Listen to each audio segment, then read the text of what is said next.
Então, Vitória, antes da gente fazer a resolução da questão do simulado, vamos dar uma breve revisão aqui sobre as funções trigonométricas. Basicamente, né, uma função trigonométrica, ela vai analisar o comportamento, né, de fenômenos com comportamentos periódicos. Beleza, essa informação aqui é essencial para aquela questão. Então, toda função trigonométrica representa fenômenos com comportamentos periódicos. Aí, aqui pela questão, né, a gente já pode usar essa informação a nosso favor. Porque a gente sabe o quê? Que a questão ela fala que a gente tem uma equação trigonométrica, no caso aqui é cosseno, né? E a gente sabe que uma equação trigonométrica ela está representando fenômenos periódicos. E a questão pede pra gente, né, uma função que relacione a amplitude de uma onda com a hora do dia. Então, como a gente sabe que uma função trigonométrica ela está representando fenômenos periódicos, e esses fenômenos periódicos eles são representados por uma senoide, beleza? O gráfico de uma função trigonométrica ela é uma senoide. E você pode perceber, né, com a senoide ela vai ter sempre o quê? Sempre vai ter valores máximos e valores mínimos, né? Que nós temos o valor máximo e o valor mínimo, por exemplo. E toda senoide também ela tem uma amplitude, beleza? A gente vai ver que esses coeficientes aqui da função trigonométrica eles estão intimamente relacionados com esse gráfico. Por exemplo, esse cara aqui, o coeficiente A, tanto da função seno quanto da função cosseno, ele fala pra gente basicamente, né, que a função ela sofreu uma translação vertical, que a gente vai ver ali embaixo. Eu vou resumir aqui rapidinho. Translação vertical. Esse B aqui, ele fala o que pra gente? Esse B, ele fala basicamente, né, aí da amplitude da função. Ele é um cara que ele atua de forma que ele vai modificar a amplitude da função. Esse C aqui, ele vai atuar na função modificando basicamente aí o seu período. E esse cara aqui, ele faz a função ter um deslocamento horizontal. Então, de certa forma, aqui está um resumo. E quando a gente olha esses caras aqui, né, a gente sabe que, então, só revendo até agora que a gente viu, a gente sabe então que a função trigonométrica, né, ela tem um gráfico. Esse gráfico é uma senoide. A senoide já vai ter sempre valores máximos, valores mínimos, e ela tem uma amplitude. E o que vem a ser, né, o período aí, então, da função trigonométrica, que é representada por uma senoide. O período da função trigonométrica, ele pode ser basicamente a distância entre duas cristas, né, então essa distância aqui, ela corresponde a um período, ou então a distância também entre dois vales. E também toda vez que tu vê a distância entre três pontos, né, no qual essa senoide intercepta o eixo X, tu conta lá, 3 pontos, 1, 2, 3, é porque essa distância aqui equivale também a um período. Beleza, então vamos lá, então retomando, né, tá falando da questão, a gente falou que ela representa basicamente fenômenos periódicos, e o gráfico de fenômenos periódicos é uma senoide. A gente pode perceber que esse aqui não é uma senoide, então já pode eliminar esse, beleza. Então voltando aqui, vamos então agora falar sobre esses coeficientes que eu apresentei para você. Basicamente, né, nós temos o que? Nós temos dois coeficientes que vão ser intuitivos e dois que vão ser contra-intuitivos. Como assim? Como eu te falei, esses coeficientes eles estão intimamente relacionados a modificações nesse gráfico. E essas modificações, elas podem ser intuitivas, né, como no caso o A e o B, eles são intuitivas, como podem ser contra-intuitivas. O que vem a ser intuitiva? Intuitiva é basicamente falar assim. Por exemplo, o A é positivo. Então, se ele é positivo, ele tem que seguir uma ordem, né, de um eixo positivo. E o contra-intuitivo é tipo o que vai contra a intuição. Por exemplo, de algo ser positivo e positivo. Segue um eixo positivo, mas não. Ao contrário do que se pensa, né, ele é contra-intuitivo, então ele vai seguir o contrário do que se pensa. Vou te explicar isso aqui porque não ficou muito bem detalhado. Então, a gente já sabe, né, que esse A ele é basicamente uma alteração intuitiva na vertical. Por exemplo, vamos pegar aqui uma função, né? Essa função em vermelho vai ser sempre a nossa função inicial. A função f de x igual a seno de x. E aí, a gente vai somar duas unidades a essa função. Esse cara aqui, né, sabe que ele é o nosso A. Porque o A, ele é sempre quem vai estar somando. Tá vendo que o A está somando? Então, esse cara aqui é o nosso A. E quando a gente soma duas unidades a função f de x igual a seno de x, a gente vai estar trasladando ela, né, duas unidades vertical para cima. Por isso que eu botei aqui, ó, que é intuitiva. Porque quando é maior que zero, a gente percebe que 2 é maior que zero, e está somando, a gente vai deslocar para cima. A gente vai deslocar aqui então para cima, vertical para cima. E quando é menor que zero, né, no caso é negativo, a gente está subtraindo, vai deslocar duas unidades para baixo. Isso aí são, no caso, né, coeficientes intuitivos. A gente vai ver lá nos contraintuitivos que vai ser o contrário. Quando é maior que zero, na verdade a gente está fazendo um deslocamento para o lado oposto, né? Por exemplo, se ir para cima, então a gente vai para baixo. Vamos chegar lá.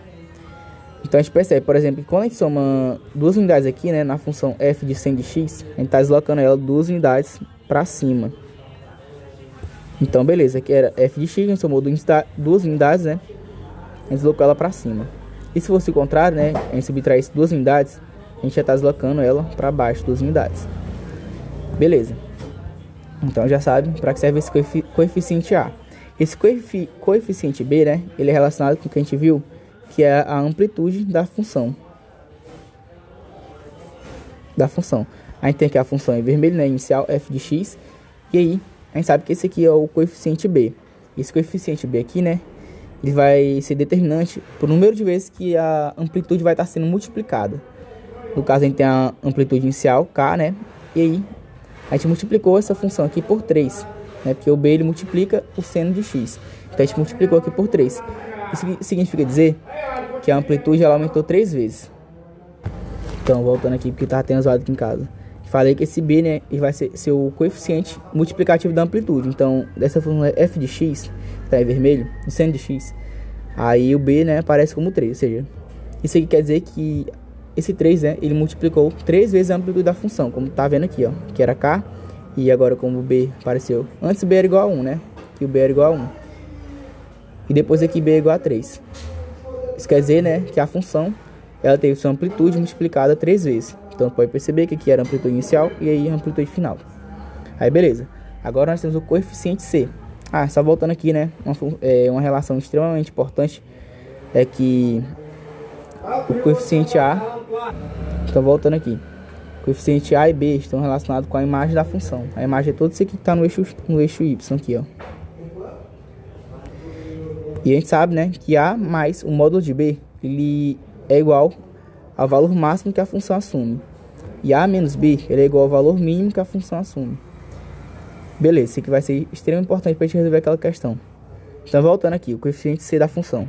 Esse coeficiente C, basicamente, ele está relacionado com o período da função. E a gente viu, né, que o período ele pode ser definido basicamente pela distância entre dois vales, ou a distância entre duas cristas, ou a distância entre dois pontos. E esse período também ele é definido da seguinte forma. O período ele é 2π sobre o módulo de C. Toda vez que tu quiser achar um período da função, né, e também quiser achar a constante C, o coeficiente C, tu usa essa fórmula. E beleza, a gente pega de novo o modelo aqui, a função f de seno de x, né? E ela tem um período aí, se a gente ver aqui, né? Falei, a distância entre 3 pontos, ela é um período. Então tá de 0 e vai até 2π, né? Então a gente percebe que o período dessa função em vermelho é 2π. E depois a gente vai fazer o quê? A gente vai, né? Esse aqui é o C, a gente viu que o C ele é cx, né? E tá multiplicando x. E esse C, de 1 ele foi para 2. E como eu te falei que ele é contraintuitivo, ou seja, ele é contra a intuição, no caso do PC tá multiplicando uma coisa, essa coisa vai aumentar 2 vezes. Mas aqui não, quando ele está multiplicando, quer dizer que ele está, na verdade, dividindo o período da função. A gente percebe que está sendo multiplicado por 2. E o período era 2π, né? Então, basicamente, como é o contrário do que se pensa, não vai ficar 4π multiplicando por 2 o período. O período ele vai ser dividido por 2, então vai ser 2π sobre 2, que vai ficar π. E a gente percebe agora a função em verde. Distância entre 3 pontos aqui da função verde, né? 1 ponto, 2 pontos, 3 pontos, dá π a distância. Então o período dela, né, agora é π. E é isso, o coeficiente C. Toda vez que tu vê um coeficiente C maior que 0, né? Maior que 0, significa que a função ela sofreu uma contração, uma expansão na horizontal, né? Como tá falando aqui. Se C é maior que 0, significa dizer que essa contração foi para a esquerda. E se C é menor que 0, quer dizer que essa contração foi para a direita. E esse coeficiente D, ele determina, né, o deslocamento da função. Como assim? Então, tu imagina que a gente tem aqui essa função inicial, f de x novamente, que está em vermelho. Botando aqui azul. E, tipo assim, ele vai... Esse coeficiente D, né, ele vai ser responsável... Deixa eu ver se eu consigo pegar ela aqui. Esse coeficiente D vai ser responsável, então, por deslocar para a direita ou para a esquerda. Dessa forma que tu tá vendo, ó, sem alterar a período nem nada. E ele é o único dos quatro, né? Ele é o único dos quatro que não pode ser relacionado só. Porque esse deslocamento, ele é calculado da seguinte forma. Ele é o módulo de D dividido pelo módulo de C. Isso aqui é igual ao deslocamento dessa função. Beleza. Inicialmente, né, a gente tá vendo aqui que esse D, aqui na f de x, esse D não aparece. Se ele não aparece, quer dizer que ele é igual a 0. D é igual a 0. E C aqui é igual a 1. Depois a gente tem uma alteração, né? A gente tem uma função f de seno de x mais π sobre 2. Agora aqui o C é igual a 1 e o D é igual a quem? A π sobre 2. Então qual vai ser o deslocamento dessa função? A gente viu, né? Vai ficar em casa D, né, que é π sobre 2, sobre C, que é 1. Então o deslocamento da função, ele é π sobre 2. Só que como é positivo, vai acontecer a mesma coisa que aconteceu ali no coeficiente C. Quando é positivo, esse deslocamento é para a esquerda. E quando é negativo, o deslocamento é para a direita. Então tu pode perceber que essa função aqui, ó, tá vendo aqui? Ela está sendo deslocada π sobre 2 unidades para a esquerda. Então acho que é isso, para o vídeo ficar muito longo, bora para a resolução da questão. Agora a gente já eliminou duas alternativas, né? A gente eliminou B, a gente eliminou D. E aí, para matar a questão, né, a gente vai fazer algumas coisinhas aqui. Basicamente, a questão ela fala, né, que a função em questão é a de h, que é igual a b vezes o cosseno de π sobre 6 vezes h menos 1 mais c. Mas quem é esse cara aqui? A gente sabe quem está somando. Quem sempre soma é o coeficiente a e quem sempre multiplica é o coeficiente b. E esse que está aqui dentro, ele é o coeficiente cx. Isso significa dizer que d pra gente aqui, d nessa função, d é igual a 0. Então, beleza. Esse cara aqui, peraí, deixa eu apagar certinho aqui, que é a. Esse cara aqui é c e esse cara aqui é x. Então, quer dizer pra gente o quê?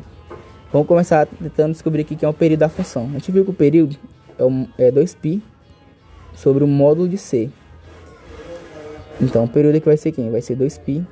E como a gente sabe que esse cara aqui é c, né? Sobre π sobre 6. Então, a gente vai pensar aqui. Porque você vai primeiro multiplicar pelo inverso da segunda. Então, a gente sabe que o período, né, é 12. E quem aqui tem um período igual a 12? Se a gente for dar uma olhada aqui, ó.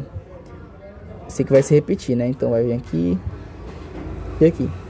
E aqui, né, é uma crista e aqui é outra crista. Então, como aqui é 7, então daqui pra cá tende a acrescentar mais 7. Vai ser 14 aqui. Então, o período dessa função aqui, ele é diferente de 12. Como tu vai perceber, essa distância aqui é diferente de 12. Logo, a gente descobriu que o período é 12 e aqui o período não é 12. Então, pode descartar a alternativa E. Então, a gente fica fica entre a C e fica entre a A. Então, bora lá. Bora modelar, então, agora essa função. A gente viu, né, que os valores máximos e mínimos aqui que a questão fala é 1,6 e 1,4. E a gente sabe de uma relação que é muito importante, que A mais B é igual ao valor máximo, e o valor máximo aqui é 1,6. E A menos B é igual ao valor mínimo, e o valor mínimo aqui é 0,4. E aí tem um sistema de equação, né, pra gente jogar aqui e conseguir descobrir essa altura. Porque se tu analisar, a gente fica entre o quê? Essa questão, a alternativa A, aqui nós descartamos, da alternativa A para a alternativa C, o que que muda? Da alternativa A para a alternativa C, tá mudando, né, a altura no tempo igual a 0. Aqui no tempo igual a 0, a altura não é 1,6, é um pouco menos de 1,6. E aqui na alternativa A, essa altura é um pouco mais, é 1,6 exatamente.